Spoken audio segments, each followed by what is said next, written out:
Boa noite. Vereador de Embu das Artes preso na piscina é réu em outro processo. Renato Oliveira, do MDB, é denunciado pelo Ministério Público por tentativa de homicídio em 2017. O Ministério da Saúde recua e modifica a nota técnica que defendia medicamentos ineficazes contra a Covid-19. E é publicada a portaria interministerial que reduz de 15 para 10 dias afastamento do trabalho pela doença. Morre aos 74 anos nos Estados Unidos o escritor e guru bolsonarista Olavo de Carvalho. O presidente decreta luto oficial de um dia em todo o Brasil.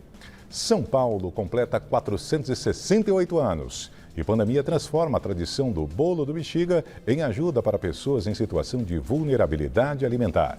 A multiplicidade de São Paulo em música. Matéria especial do Jornal da Gazeta mostra a metrópole através das vozes e sons que ajudam a contar a história dessa cidade tão diversa.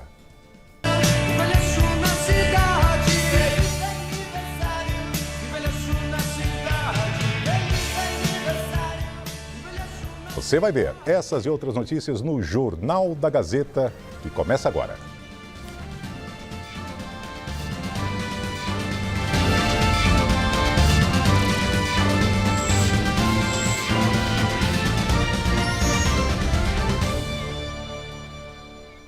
O vereador de Embu das Artes, Renato Oliveira, do MDB, que foi preso domingo enquanto estava na piscina, é réu em outro processo. E foi denunciado pelo Ministério Público de São Paulo por tentativa de homicídio. O caso ocorreu em 2017. Renato, que é vereador de Embu das Artes, região metropolitana de São Paulo, e um amigo perseguiram de carro o jornalista Gabriel Binho. A vítima, que estava em uma moto, disse que foi jogada para fora da rodovia Regis Bittencourt e que foram disparados 3 tiros contra ela. A defesa dos acusados nega que houve qualquer disparo de arma de fogo. Ambos vão a júri popular, mas a data ainda não foi definida. No domingo, Renato, que é também presidente da Câmara Municipal de Embu das Artes, foi preso após acusações de que teria feito ofensas racistas contra moradores e um funcionário de um condomínio no Rio de Janeiro. Em vídeos que circulam nas redes sociais, é possível ver que o vereador resiste à ordem de prisão e um dos agentes entra na piscina para prendê-lo, enquanto pessoas aplaudem a ação. Nesse caso, ele foi autuado por injúria, preconceito e resistência à prisão, mas também responderá em liberdade. Renato alega que a acusação foi inventada. O prefeito de São Paulo, Ricardo Nunes, do MDB, sancionou a lei que cria o Fundo de Combate à Fome na capital paulista. O projeto da vereadora Érica Hilton, do PSOL, foi aprovado por unanimidade na Câmara e tem como objetivo viabilizar ações de garantia à nutrição e à segurança alimentar, incluindo ações de proteção à criança e ao adolescente, além de ações de incentivo à agricultura familiar. A lei surge no momento em que a cidade viu crescer em 3 anos 31% o número dos moradores de rua vivendo no município, um contingente de quase 32 mil pessoas. E nesse aniversário de São Paulo, a cidade ganhou de presente outro mural do artista paulistano Eduardo Cobra. A obra, na fachada do Hospital das Clínicas, no centro, recebeu o nome de Ciência e Fé. Ela possui 20 metros de altura e 10 de largura e retrata as mãos de um médico com um jaleco e estetoscópio em posição de oração. Segundo Cobra, a ideia é passar a mensagem de que fé e ciência caminham lado a lado. O artista disse ainda que pintará um outro mural numa parede interna do hospital que chamará Metamorfoses, para motivar os pacientes a superarem os momentos difíceis. E o aniversário de São Paulo é comemorado por toda a cidade, mas uma tradição que começou há mais de 30 anos no Bexiga se transformou, por causa da pandemia, em uma importante iniciativa para ajudar pessoas em situação de vulnerabilidade alimentar. A festa do aniversário de São Paulo é tradição no Bexiga desde 1986, quando a cidade celebrou o aniversário de 432 anos. O doce entrou inclusive para o Guinness Book como o maior bolo de aniversário do mundo. Armandinho Puglisi foi o idealizador desta tradição paulistana até 94, quando faleceu. Desde então, Walter Taverna, do Centro de Memória do Bexiga, esteve à frente do evento. Mas nesse aniversário de 468 anos, a comemoração será diferente por causa da pandemia. No lugar, uma iniciativa importante de arrecadação e doação de alimentos, no momento de grande insegurança alimentar. Não justificava, no momento, nós fazermos uma festa, né, em comemoração à cidade de São Paulo, e com tanta gente precisando de ajuda, com tanta gente precisando de um suporte de alguma forma, e também a questão da preservação de cada um, né? Porque nós temos uma festa bastante tradicional, do avanço, muitas pessoas participando, apesar que esse avanço ele já não existe mais, ele é dado mão a mão. Mas a gente refletiu sobre essa questão da alimentação, reunimos as pessoas que já trabalhavam com isso, né? Pessoas que doam cestas básicas e fazem marmitas, para que a gente pudesse fazer uma ação coletiva, né, e solidária a todos aqueles que precisam nesse momento dessa ajuda, porque não é só morador de rua não, viu?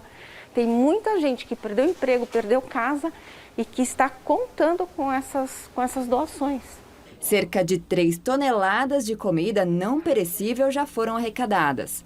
A estimativa era receber bem mais, 468 toneladas. Um sonho tão grande quanto o tamanho da cidade.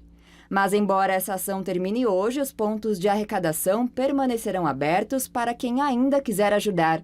Os organizadores defendem que é preciso olhar para o problema da fome sempre, principalmente por causa do agravamento dessa situação, como consequência da pandemia de Covid-19.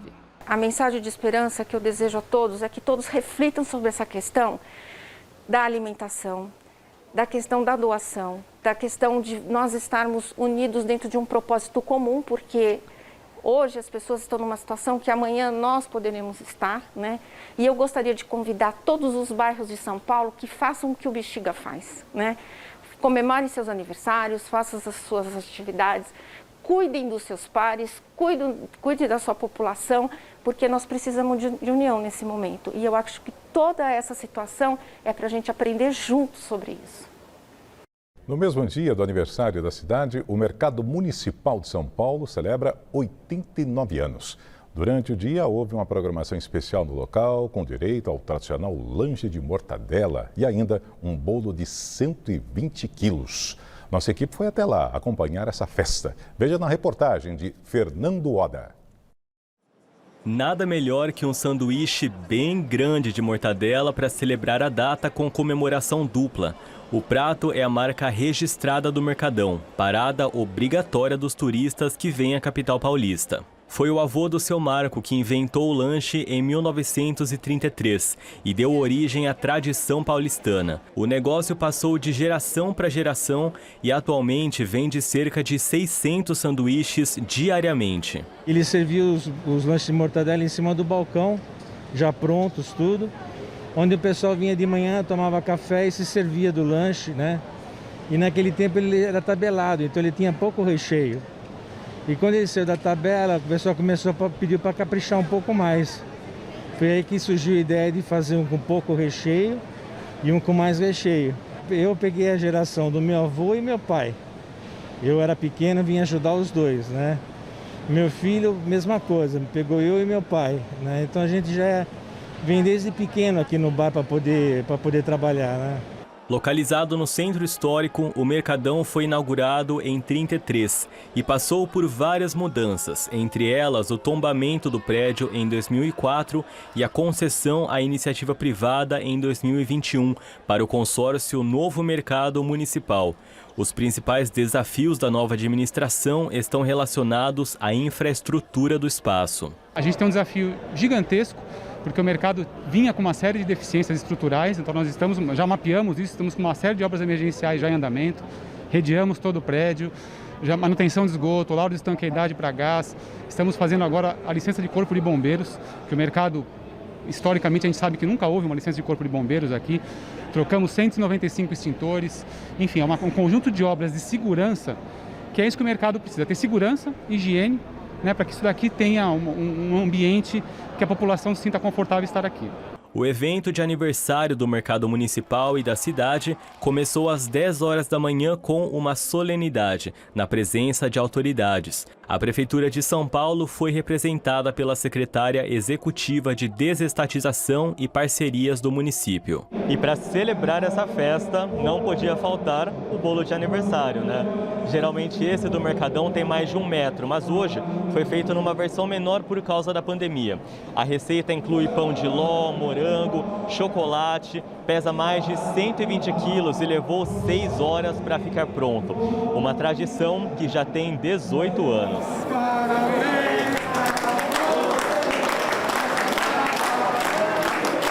E para fechar as comemorações de 25 de janeiro aqui no Mercadão, a Unidos da Vila Maria se apresentou, agitou o ponto gastronômico mais tradicional do município. São Paulo, 468 anos. Em comemoração ao aniversário da cidade, o MASP inaugura, nesta noite, o projeto de iluminação noturna do museu. Vamos então falar com a repórter Sabrina Pires, que está lá no local e traz todos os detalhes ao vivo. Boa noite, Sabrina. Oi, Laerte, boa noite para você, boa noite a todos. Então, a partir de agora, toda noite, o MASP está mais iluminado do lado de fora. São 180 lâmpadas novas, todas LED. Isso não só nas colunas, mas também na parte do vão do MASP. Antes, essas lâmpadas elas ficavam no chão e não iluminavam tanto. Agora elas estão na parte superior, evitam o contato com espelhos d'água em momentos de chuva e também ajudam aí na iluminação, já que tem gente, por exemplo, até agora, nos dias em que o MASP está aberto de graça, então sempre tem fila na parte noturna e também ajuda na iluminação para tantas pessoas que adoram o MASP nas imagens. Então, não só de dia, mas agora também à noite. E como hoje é aniversário de São Paulo, algo raro está acontecendo aqui, além da inauguração da iluminação externa. Tem a parte de cima, no segundo andar, as cortinas foram abertas. É a parte da exposição dos quadros e nessa parte hoje as cortinas estão abertas. Quem está de fora consegue ver lá os quadros todos pendurados e quem está dentro consegue ver a parte da Paulista e tem uma visão privilegiada. Isso só acontece em ocasiões muito especiais, porque hoje é aniversário de São Paulo e essas cortinas ficam fechadas para proteger as obras. Então hoje é aniversário, dia de comemoração, dia de cultura e também de muita luz. Voltamos ao estúdio. É isso aí. Obrigado, Sabrina. Bom, traduzir uma cidade tão múltipla é uma tarefa desafiadora. E nesse aniversário, o Jornal da Gazeta traz uma matéria especial que vai mostrar a capital de um jeito diferente, através das músicas inspiradas na cidade e que ajudam a contar um pouco da história da maior metrópole do Brasil. A reportagem é da Sabrina Pires.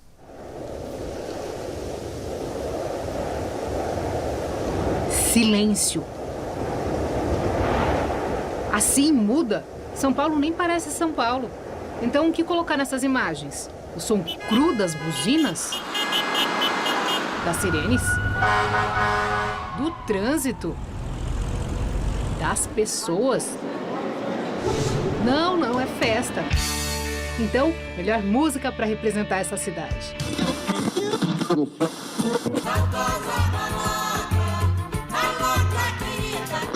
Não existe amor em SP.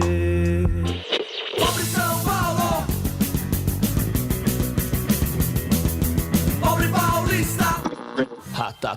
Mas o metrô vai passar com gente de bem. Que só quando cruza Ipiranga e a Avenida São João. É sempre lindo andar na cidade de São Paulo. São Paulo tem disso, muitos estilos em um lugar só.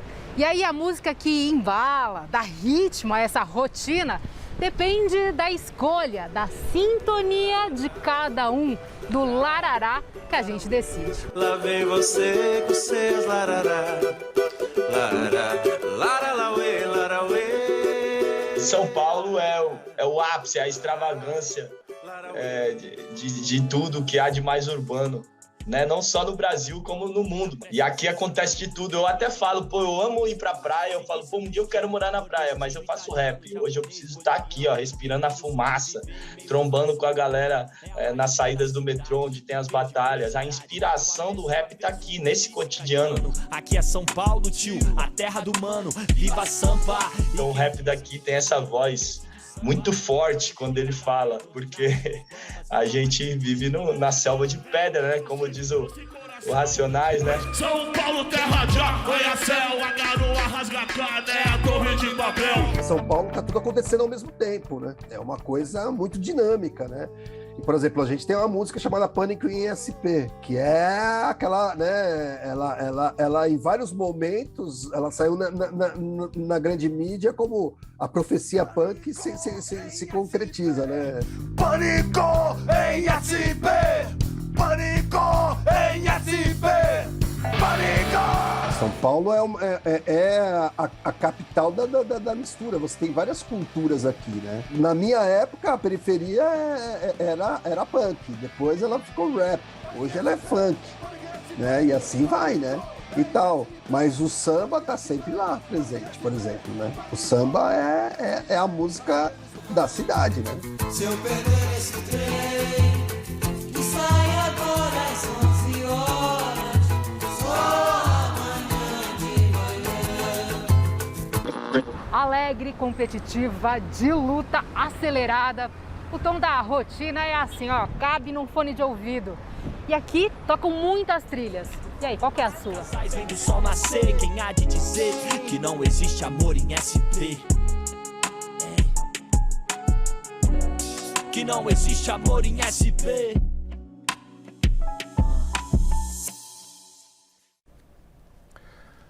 O número de internados pela Covid-19 triplicou nos últimos 30 dias na Grande São Paulo e muitas cidades já enfrentam dificuldades com superlotação de UTIs.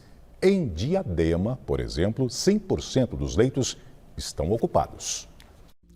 Segundo a Secretaria Estadual de Saúde, de 24 de dezembro até ontem, o número de pacientes internados em UTIs das 39 cidades da Grande São Paulo, incluindo a capital, aumentou 3 vezes. Passou de 594 para 1.779. No caso das enfermarias, eram 936 internados em dezembro e 3.507 agora. A Prefeitura de Diadema informou hoje que alcançou a ocupação total de leitos de UTI. Novos pacientes estão sendo transferidos para outros municípios. A cidade vai adaptar uma unidade de atendimento para casos da Covid-19 no ginásio esportivo Mané Garrincha. Na capital paulista, as internações aumentaram quase 800% nos últimos 14 dias. A taxa de ocupação de UTIs chegou a 80%. Hoje, o prefeito Ricardo Nunes, do MDB, disse que não irá faltar leitos. A gente está ampliando mais 82 leitos de UTI na cidade. Chegaremos a 556, ampliando em mais 50 leitos de enfermaria, chegando a 685. Portanto, a marca de 1.241 leitos entre enfermaria e UTI na cidade de São Paulo para o enfrentamento da questão da Covid. A vacinação para crianças avança. No estado, foram 424 mil doses aplicadas até essa tarde. A capital atingiu 20% do grupo imunizado. A prefeitura decidiu aumentar o intervalo da Coronavac para crianças entre 6 e 11 anos de idade para 28 dias. A mudança segue orientações do Instituto Butantan, laboratório fabricante da vacina. Até ontem, crianças vacinadas com a Coronavac recebiam um cartão de retorno com intervalo de 15 dias. Elas também devem considerar a nova orientação. Na cidade de São Paulo, o intervalo das vacinas contra a Covid-19 ficou assim. Para crianças de 5 anos e imunossuprimidas, a vacina é a Pfizer pediátrica. A segunda dose será aplicada após 56 dias, 8 semanas da primeira dose. Crianças de 6 a 11 anos podem tomar a Coronavac e o intervalo será de 28 dias, 4 semanas após a primeira dose. Para adultos e adolescentes de 12 a 17 anos, os intervalos seguem assim: Coronavac, 15 dias após a primeira dose. AstraZeneca, 56 dias após a primeira. Pfizer, 21 dias. E Janssen, de 2 a 6 meses após a primeira dose, podendo haver troca de imunizante pela vacina da Pfizer. A capital paulista recebeu hoje 350 mil testes rápidos para a detecção da Covid-19. A prefeitura acredita que o estoque será suficiente para atender a população durante 30 dias. Um novo pregão será aberto para a compra de mais 1 milhão de testes nas próximas semanas. E a taxa de transmissão do novo coronavírus no Brasil subiu para 1,78 esta semana, segundo o Imperial College de Londres. É a mais alta para o país desde julho de 2020. O número representa a velocidade da transmissão da doença e significa que cada 100 pessoas infectadas transmitem o vírus para outras 178. O Imperial College ficou sem calcular o índice para o Brasil desde meados de dezembro de 2021 por causa do apagão de dados no Ministério da Saúde. E o Ministério da Saúde recuou e decidiu modificar uma nota técnica que defendia o uso de medicamentos ineficazes contra a Covid-19. E também hoje foi publicada uma portaria interministerial que reduziu de 15 para 10 dias o período de afastamento do trabalho em decorrência do novo coronavírus. A reportagem é do nosso correspondente em Brasília, Afonso Marangoni. Após ser alvo de questionamentos, a pasta retirou do documento a tabela que, de forma equivocada, mostrava que a hidroxicloroquina tem demonstrações de segurança e efetividade contra a Covid-19 e a vacina não. Ao justificar a mudança, o secretário de Ciência, Tecnologia, Inovação e Insumos Estratégicos do Ministério da Saúde, Hélio Angotti, alegou que as informações anteriores ensejaram incorretas interpretações. Segundo o jornal O Globo, foi mantida, no entanto, menção a um requerimento que coloca a vacina como uma tecnologia sem efetividade e segurança comprovadas, com alto custo e financiada pela indústria. O documento traz afirmações opostas no caso da hidroxicloroquina. Esse requerimento, usado por Hélio Angotti na nota técnica, teve origem na Secretaria de Gestão do Trabalho e da Educação na Saúde, chefiada por Mayra Pinheiro, conhecida como Capitã Cloroquina. O documento foi enviado a Angotti por membros da Comissão Nacional de Incorporação de Tecnologias no Sistema Único de Saúde, a Conitec. Eles acabaram saindo derrotados na votação que aprovou o protocolo contrário ao uso do kit Covid em pacientes não internados. Ontem, em entrevista à TV Brasil, o ministro da Saúde, Marcelo Queiroga, falou sobre a questão e reconheceu que não há comprovação científica para se usar hidroxicloroquina contra a Covid-19. Essas medicações, elas foram utilizadas no começo da pandemia e, na época, o uso era o chamado uso compassivo. Todos usaram. Posteriormente, se viu que nessas situações, essa medicação ela não era mais aplicável e foi testada em outros contextos, né? Essas medicações, inclusive, eu já falei, são medicações cuja evidência científica da sua eficácia ainda não está comprovada, mas essa confusão que se quer criar entre vacina e cloroquina é absolutamente descabida. Pesquisadores entrarão com recurso contra a decisão de Angotti e o tema deve chegar a Queiroga para que tome a decisão final. O Ministério da Saúde confirmou que a nota técnica será republicada para promover maior clareza no conteúdo e evitar interpretações equivocadas, como a de que a decisão critica o uso das vacinas contra a Covid-19. E hoje foi publicada uma portaria interministerial dos Ministérios da Saúde e do Trabalho. A diretriz diminui de 15 para 10 dias o prazo de afastamento dos trabalhadores com casos confirmados de Covid-19, suspeitos ou que tiveram contato com infectados. O texto diz ainda que o período pode ser reduzido para 7 dias em alguns casos. Em meio à alta de infecções do novo coronavírus, a ocupação de leitos de UTI no Distrito Federal chegou a 100% na rede pública, com 10 pacientes na fila de espera. Baseado nos dados da Secretaria de Saúde, das 83 vagas do sistema, 58 estão ocupadas e outras 25 bloqueadas, por insuficiência de recursos humanos. A pasta informou que toma providências para aumentar a oferta de vagas e que a maioria dos internados não se vacinou ou está com esquema incompleto. Censo 2022. O IBGE informou hoje que a coleta da pesquisa para o censo demográfico deste ano vai começar em 1º de agosto e não mais em 1º de junho, como estava previsto. O motivo foi a troca da banca responsável pela organização do processo seletivo para a contratação dos recenseadores e dos agentes censitários. O censo deveria ter sido realizado em 2020, mas foi sendo adiado por falta de verba e devido à pandemia. Para a realização do levantamento este ano, foi aprovado e sancionado um orçamento de 2 bilhões e 300 milhões de reais. E deixou o cargo hoje, a pedido, o diretor de avaliação da educação básica do INEP, Anderson Soares Furtado Oliveira. Servidor de carreira, ele estava na função desde maio do ano passado e foi o 6º titular do cargo nomeado na gestão Bolsonaro. A saída faz parte de uma série de trocas no comando do INEP após uma crise que, às vésperas do Enem do ano passado, levou um grupo de 37 servidores a entregar seus postos em comissão. Anderson Soares sempre se colocou em defesa da autonomia dos servidores em meio a relatos de interferência do governo em questões do Enem. O ex-deputado e ex-presidente do PTB, Roberto Jefferson, começou a cumprir prisão domiciliar após decisão do ministro Alexandre de Moraes do Supremo Tribunal Federal. Moraes atendeu a um pedido da defesa de Roberto Jefferson, que estava em prisão preventiva no complexo de Jericinó, em Bangu, na zona oeste do Rio de Janeiro.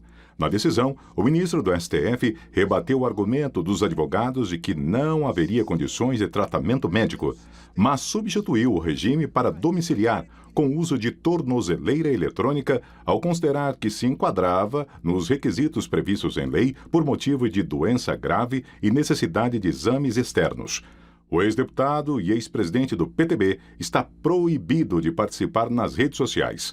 Alexandre de Moraes ainda ressaltou que Roberto Jefferson não quis tomar a vacina contra a Covid-19 e contraiu a doença, conforme o despacho.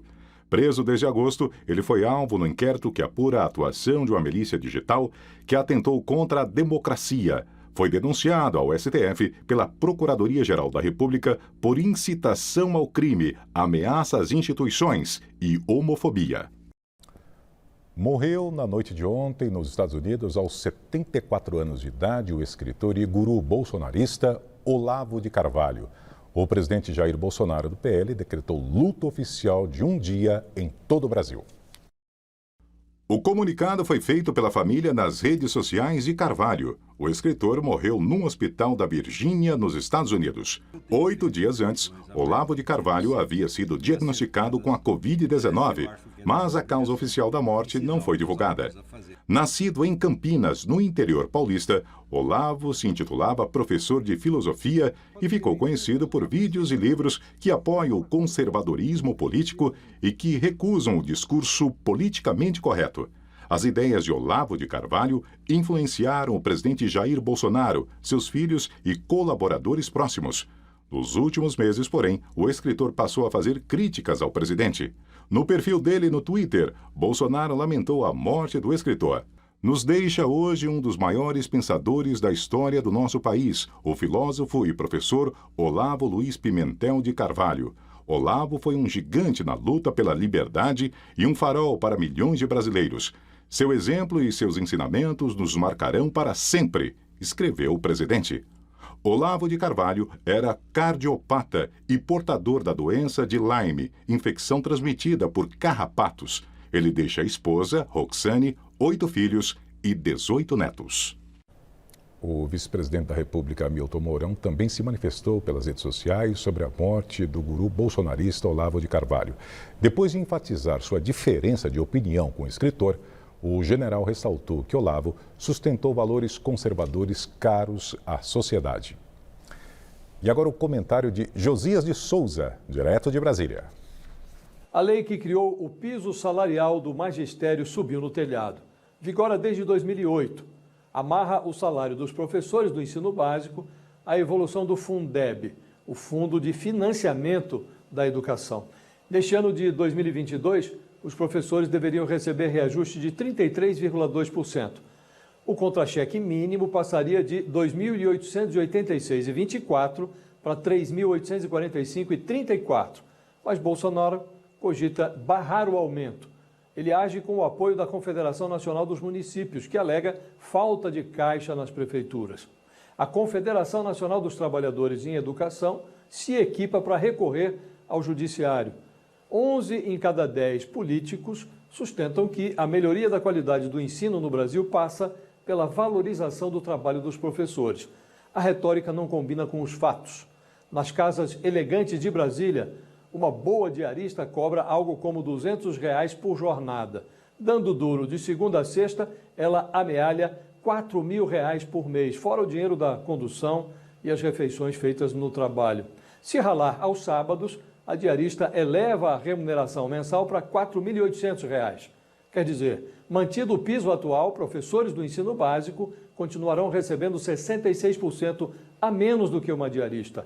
Mesmo se for concedido o reajuste, o contra-cheque de um professor será quase 25% inferior ao da diarista das casas chiques de Brasília.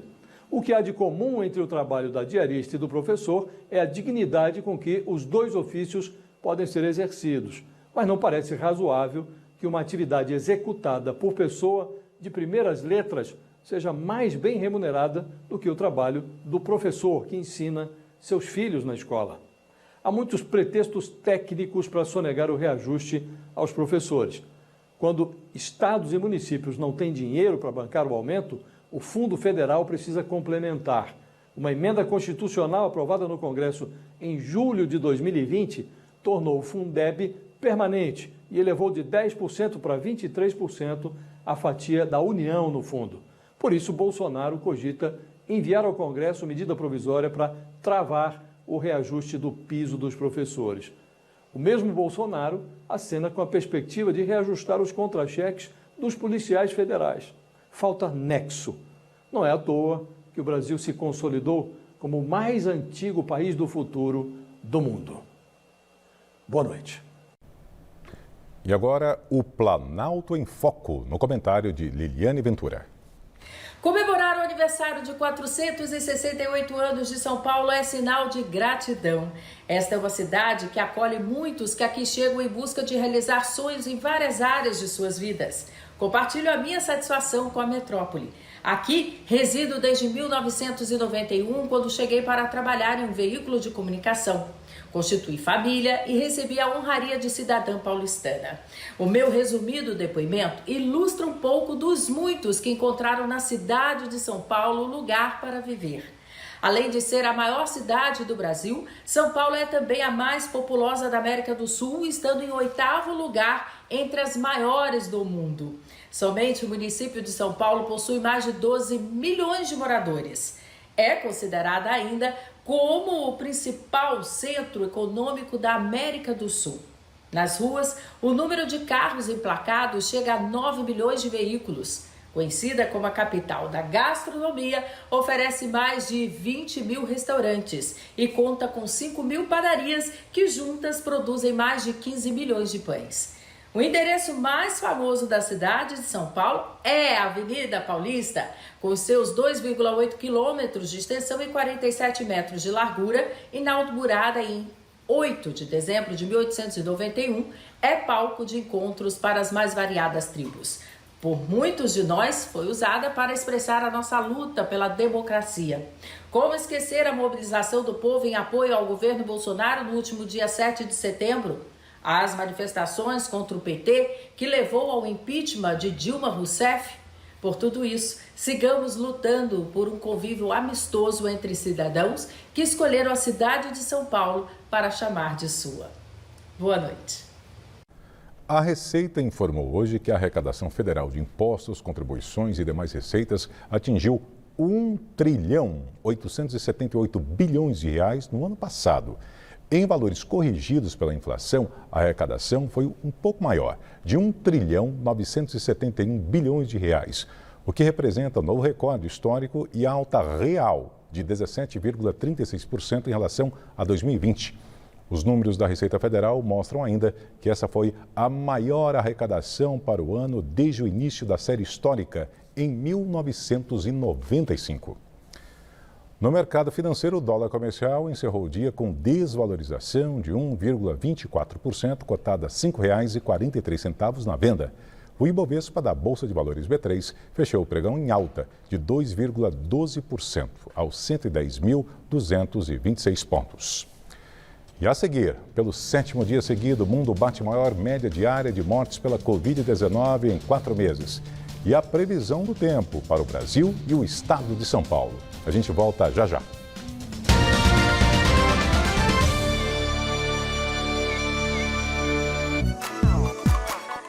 O nosso quadro Superação é um sucesso e nesta quarta ele tá pra lá de especial. Vamos conhecer a história de 2 irmãs grávidas que enfrentaram a Covid juntas.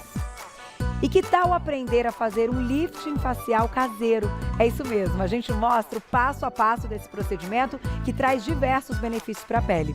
E a sua semana fica mais doce com a nossa sobremesa saudável. Bolo de morango com chocolate. O Você Bonita é nesta quarta em novo horário, 12:30.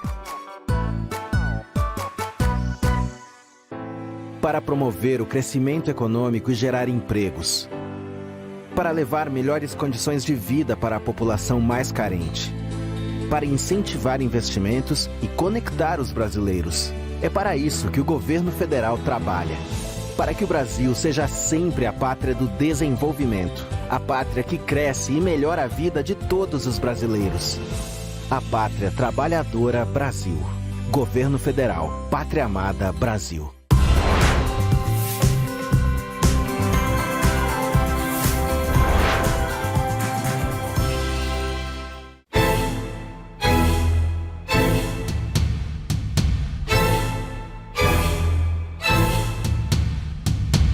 Podcast Jornal da Gazeta, em aplicativos de celulares e nas plataformas digitais de áudio. Ouça nossos comentários de política e de economia, a entrevista do dia e especiais sobre os bastidores da notícia.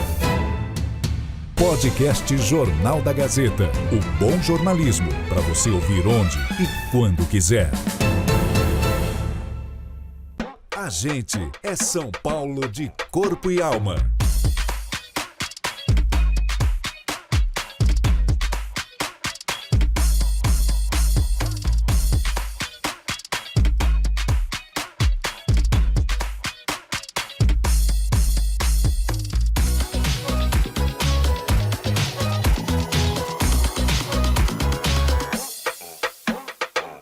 Dia 25 de janeiro é nosso aniversário. Parabéns, São Paulo. Parabéns, TV Gazeta. A receita do sucesso é simples. Junte comentários certeiros. Isso é um absurdo, vergonhoso, mas é bem a cara do futebol brasileiro. Análises precisas. Ele insiste com 3 zagueiros, 2 volantes. É um time que tem muita dificuldade para propor o jogo. E uma pitada de polêmica. Muita gente me criticou, mas eu não tô nem aí. Está pronto o melhor telejornal esportivo da TV. Vem com a gente que vai ser bom demais. A nave vai decolar. Gazeta Esportiva, de segunda a sexta, 6 da tarde.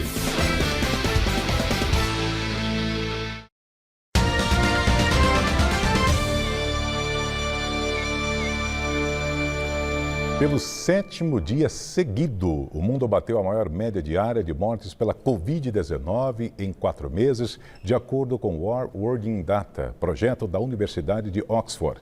E foram quase 3,5 milhões de infecções diárias registradas no último período da média móvel de casos. Como aponta o levantamento, a explosão das infecções não vem acompanhada da mesma proporção de óbitos. Mas, em meio ao avanço da variante Ômicron, a farmacêutica Pfizer-BioNTech começou testes com uma nova versão de vacina contra a cepa. Estudos clínicos com uma nova versão da vacina contra a Covid-19 específica para combater a Ômicron foram iniciadas pela Pfizer e BioNTech. Cerca de 1.400 pessoas entre 18 e 55 anos serão avaliadas nos grupos de voluntários. O objetivo é alcançar um nível de proteção similar ao da vacina desenvolvida para as variantes anteriores, como a Delta, e maior duração na segurança. Em meio à explosão de casos e apontamento de queda na curva da doença por especialistas de algumas nações, países membros da União Europeia decidiram suspender restrições entre si a partir de 1º de fevereiro para quem tiver o certificado digital de Covid-19. O documento deve atestar a vacinação com 2 doses, conter o certificado de recuperação da doença ou teste negativo recente. A validação digital será suficiente para circular na região sem a necessidade de quarentena. Desde ontem, a França já começou a exigir o passaporte vacinal para entrar nos estabelecimentos públicos e privados, como bares e restaurantes. Todos os maiores de 16 anos devem apresentar o passe também nos estádios de futebol e shows, como medida de incentivo à vacinação e combate ao vírus. E foi anunciada pela Polícia Metropolitana de Londres a abertura de investigação criminal sobre festas realizadas na sede do governo do Reino Unido. Os eventos revelados envolvem o primeiro-ministro britânico Boris Johnson e outras autoridades. Os episódios ocorreram durante fases de maior restrição da pandemia. Ontem, a imprensa local divulgou que o premier realizou sua festa de aniversário na quarentena em 2020. Conforme a ITV News, ao menos 30 pessoas participaram da comemoração na sala de gabinete. Boris Johnson alegou que um grupo de funcionários se reuniu brevemente após reunião para parabenizá-lo, o que teria durado menos de 10 minutos. Nos Estados Unidos, a agência que regula medicamentos no país suspendeu o uso de 2 remédios para Covid-19 em todo o território americano. Foram coquetéis de anticorpos monoclonais que, segundo a FDA, não são eficazes contra a Omicron, principal variante em circulação no país. A cepa representa quase 100% dos casos da infecção nos Estados Unidos. Tivemos mais um dia de altas temperaturas aqui em São Paulo, mas sem quebra de recordes por enquanto. Vamos falar da previsão do tempo com a Fernanda Azevedo, que já está aqui ao nosso lado. Boa noite, Fernanda. Bom, hoje a temperatura máxima ficou em quanto aqui na grande aniversariante do dia, em Sampa? Trintinha, Laerte. Boa 30. noite para você também, para todo mundo. Olha, não é pouco não, né? Mas ficou longe dos 34 que estavam previstos. Antes que a máxima pudesse subir, tivemos a entrada de umidade, rápida formação de nuvens, o que ajudou a segurar um pouco a escalada do calor. Teve chuva forte, com alerta para alagamentos nas zonas norte e oeste da cidade. O tempo está bem fechado agora, mas não há previsão de chuva intensa. Amanhã o calor segue forte, máxima prevista de 34 graus. Se isso se confirmar, aí sim teremos o dia mais quente do verão. Mais calor ainda pode chegar na quinta, com 35 de máxima, e na sexta voltamos aí para a marca dos 30 graus, com grande chance de chover forte por causa da aproximação de uma frente fria.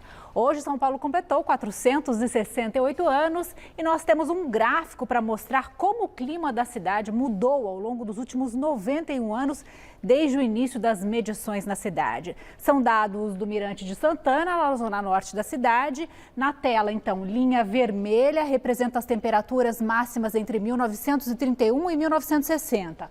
As verdes aqui são as máximas registradas entre 61 e 80.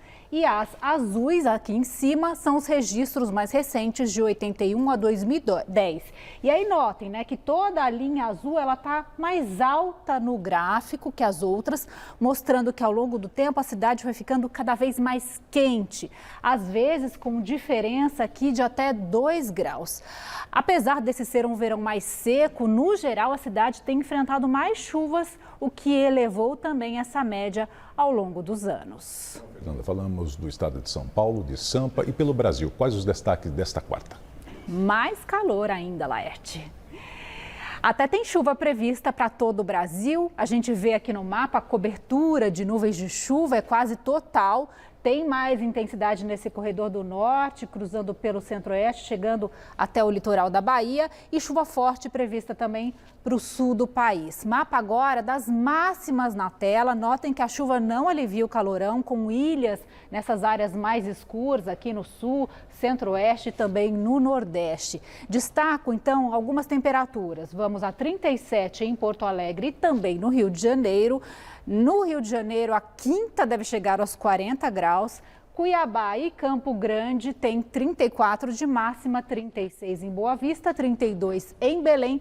Salvador faz 29 por causa da previsão de chuva que eu já falei. Acumulados devem passar dos 30 milímetros no litoral da Bahia. Amanhã eu volto com outras informações do tempo. Até lá, Laerte. Até lá, então. Obrigado, Fernanda. Boa noite e até amanhã. Na entrevista do dia, Denise Campos de Toledo conversa com Alessandro Vieira, senador pelo Cidadania de Sergipe, sobre orçamento, pandemia e eleições. É depois do intervalo. A gente volta em instantes.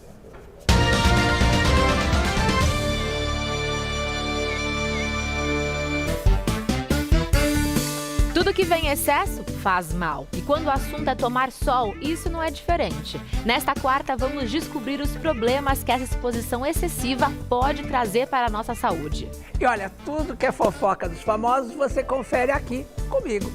E quem é fã de coxinha não pode perder a receita do dia. Nós vamos preparar uma versão dessa delícia na travessa. Tudo de bom, hein? O Revista da Cidade é nesta quarta, às 11 da manhã.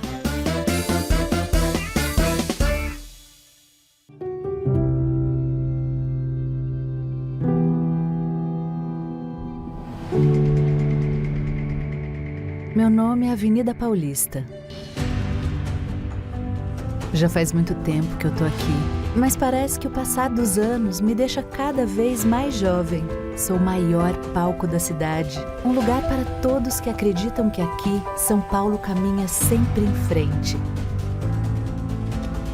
No número 900, me chamam de Casper, um lugar feito por contadoras e contadores de histórias. Gente que se conecta com o Brasil e o mundo. Todos os anos, muitos chegam e muitos vão embora. E a Casper fica para sempre, dentro de cada um. Meu nome é Avenida Paulista e o meu coração é casperiano. Um lugar que faz história para você escrever a sua.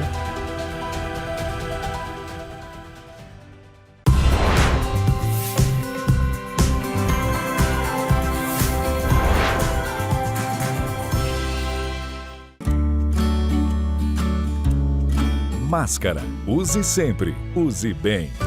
Troque a máscara a cada 2 horas ou sempre que ela ficar úmida. Assim você garante a sua proteção. Esperando o quê para baixar o aplicativo da TV Gazeta? Você pode ter todo o conteúdo do nosso site na palma da sua mão. Tudo mesmo? Tudo, tudo. São mais de 8.000 receitas para aprender e compartilhar. Mais de 60.000 vídeos para maratonar e favoritar. Mais de 19.000 horas de conteúdo exclusivo para assistir quando e onde quiser. E 100% da programação ao vivo, 24 horas por dia. Não perca tempo. Baixe agora mesmo. Acesse a loja de aplicativos do seu aparelho. Procure por TV Gazeta e faça o download. Curtiu? Então aproveita, porque é tudo grátis. Tudo na faixa. TV Gazeta, em todas as telas, uma experiência única.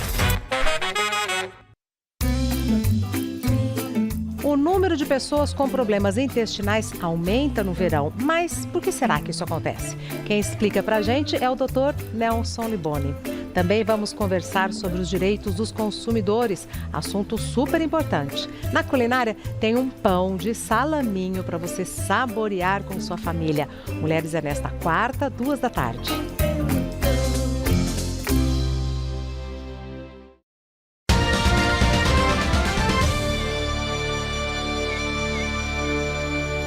Hora da entrevista do dia com Denise Campos de Toledo.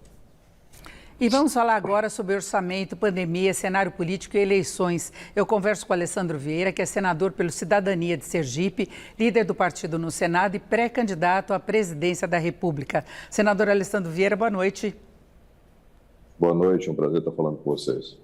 Bom, senador, eu citei a questão do orçamento porque tem condições políticas que foram colocadas desde o início das discussões, aliás, desde as discussões em torno da PEC dos precatórios, lançamento do Auxílio Brasil, e a gente viu na definição do orçamento que foi sancionado pelo governo, manutenção do fundão eleitoral com um valor maior de 4,9 bilhões, as emendas parlamentares que geram muita polêmica, podem ser alvo de barganha política, e a gente viu o governo cortando recursos de áreas estratégicas. Então, eu queria saber como é que o senhor vê essa posição do governo, o quanto que isso traz de preocupação em relação ao risco fiscal. O orçamento é uma peça importantíssima, talvez a peça mais importante da legislação brasileira a cada ano, e é muito mal cuidado, muito pouco observado e fiscalizado. Esse orçamento provavelmente é o pior que a gente já teve. Para você ter uma ideia do nível de distorção de prioridades, se você somar saúde e educação, não dá o orçamento da defesa. E o Brasil, até onde eu sei, não está em guerra. A gente tem problemas sérios com relação ao orçamento secreto, aquelas emendas que são emendas do relator e cuja destinação se dá por critérios exclusivamente políticos. Isso tudo foi mantido, para não falar no fundão eleitoral obsceno de quase 5 bilhões de reais. Essa escolha, essas prioridades mal definidas prejudicam as políticas públicas que são essenciais. E o Brasil vai cada vez mais andando para trás.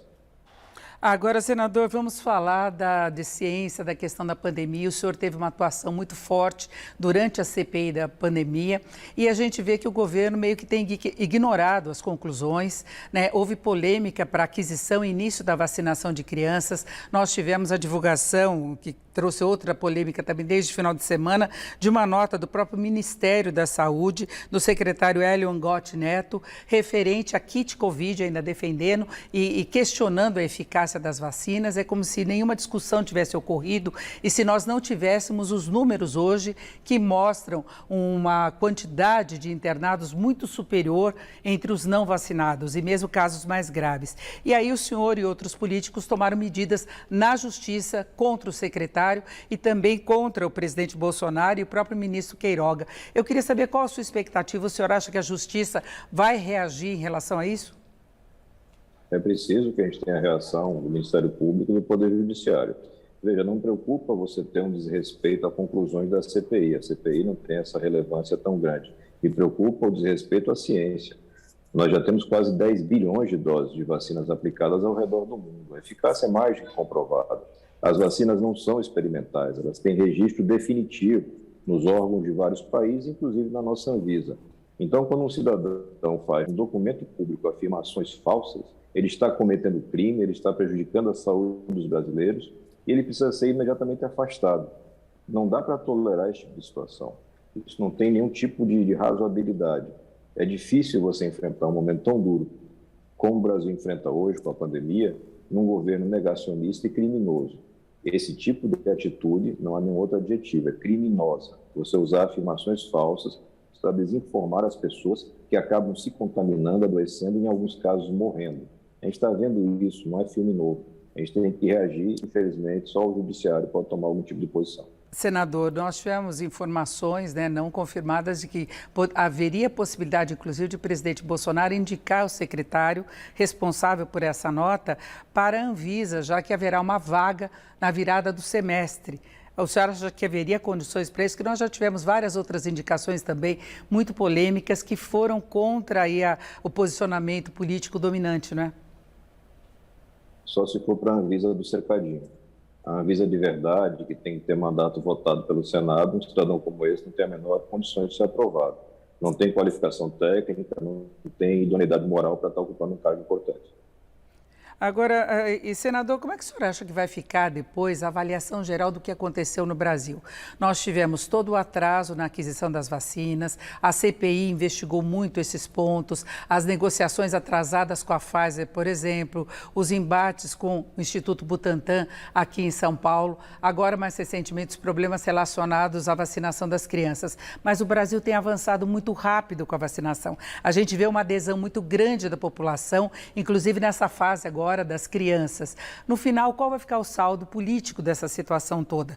Vai ser atribuído ao governo se nós conseguirmos um nível de imunização que nos proteja mais da pandemia, como na verdade tem acontecido em relação a casos graves? Ou o senhor vê consequências políticas para o atual governo pela posição que assumiu desde o começo? Eu tenho certeza que a história vai cobrar um preço muito caro dessas pessoas. São negacionistas que recusam o direito básico do cidadão brasileiro à vida. Você tem comprovado, documentado um descaso, um desrespeito, uma falta absoluta de empatia com a dor das pessoas. Nós temos um presidente da República, um ministro da Saúde, que se recusaram a fazer qualquer tipo de visitação ou manifestação de solidariedade, de respeito pela dor de mais de 600 mil mortos, mas que se mobilizaram para tentar potencializar um eventual caso de reação adversa da vacina. São abutres, são animais que alimentam da morte. E impressiona que você tenha figuras assim ocupando cargos tão relevantes. Eu espero que na eleição isso já cobre um preço, mas seguramente a história, o distanciamento que tem, vai poder apontar o tamanho e a gravidade dos crimes que essas pessoas estão cometendo todos os dias. Agora, o senhor é pré-candidato às eleições e vamos falar então de cenário político. A gente vê muitas críticas ao ex-juiz e ex-ministro Sérgio Moro, que poderia ser também um candidato à terceira via, ele é pré-candidato também, mas se fala em investigações, inclusive pela atuação dele no escritório Álvares e Marçal, por participação, por ter entre os clientes empresas que foram investigadas na Lava Jato. A gente vê discussões também em relação ao Telegram. Enfim, se tem uma preocupação muito grande com quem vai participar da disputa e as condições, o ambiente político, esse clima de fake news, de mentiras ainda que se espalha. O que o senhor espera efetivamente das eleições de 2022? Bom, qualquer tipo de fato que seja relevante e que seja investigado no espaço adequado, com respeito à legislação vigente, tem meu apoio. Acho que nenhum fato numa democracia deve ficar isento de investigação. O que não pode ter é um processo de vingança. A gente está testemunhando muito claramente isso. O sistema se reorganizou pós a eleição de 2018, reconstruiu as condições de impunidade, e você vê com clareza a Polícia Federal, o Ministério Público, com grandes dificuldades para avançar em investigações de combate à corrupção, pessoas que participaram desses processos de investigação sendo perseguidas através de processos disciplinares ou judiciais, e isso tudo vai se agravando com a proximidade da eleição e com a figura do Sérgio Moro como pré-candidato.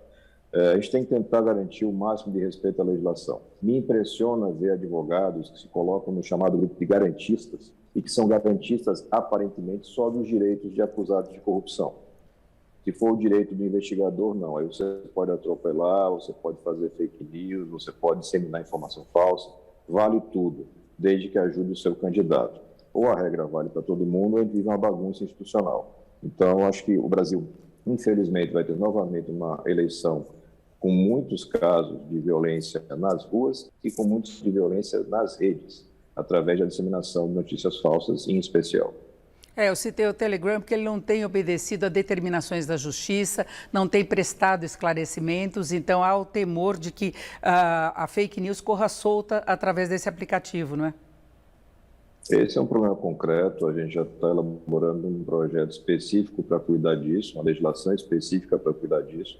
Você não pode ter um veículo que atua como comunicação de massa, é um serviço de mensageria individual, mas que pelas características passa a ser utilizado para a comunicação de grandes grupos e que simplesmente não responde à justiça brasileira. Numa democracia, em qualquer democracia, é absolutamente indispensável que você tenha respeito à justiça, senão vira barbárie. Então você não pode ter o Telegram ou qualquer outro funcionando nesses moldes que nós temos hoje. Eu espero que o Legislativo dê uma resposta técnica e o Judiciário depois possa tomar as providências, para que não acabe sendo necessário novamente uma atuação atropelada do Supremo, como a gente já viu em outros casos anteriores. A gente espera que o Congresso tenha autonomia e coragem de legislar sobre isso. E, senador, para fecharmos, o PSDB e Cidadania discutem a possibilidade de uma federação partidária. Haveria a fusão aí das candidaturas, talvez o senhor até deixasse de ser candidato à presidência, teria a chapa de João Dória. Como é que o senhor vê essa negociação e as implicações futuras para uma federação partidária? Existem duas propostas na mesa no Cidadania, proposta de federação com o PSDB e proposta de federação com o Podemos. A gente está discutindo internamente os problemas impalantes regionais e discutindo as regras de convivência, porque uma federação gera uma união dos partidos por 4 anos. A gente está falando de 3 processos eleitorais. Tem que ficar muito claro para quem está dentro do partido e para o eleitor. Eu acho que a transparência é a melhor solução. A gente está trabalhando para que isso seja colocado de pé. Caso aconteça, não vai ter nenhum tipo de obstáculo da minha parte. Eu não acredito em personalismo ou em salvadores da pátria, mas é muito importante que qualquer tipo de movimentação em união se dê em cima de projetos concretos, não apenas em expectativas imediatas de voto. Isso não ajuda a democracia brasileira e não vai ter minha colaboração. Mas uma construção madura e que tenha uma eficiência sobre prestação de serviço democrático, aí sim vai ter todo o meu empenho e a gente está tentando caminhar nesse sentido. Perfeito. Ouvimos Alessandro Vieira, que é senador pelo Cidadania do Sergipe, líder do partido no Senado e pré-candidato à presidência. Senador, muito obrigada, uma boa noite. Boa noite, foi um prazer estar com vocês. Você. Boa noite, até amanhã.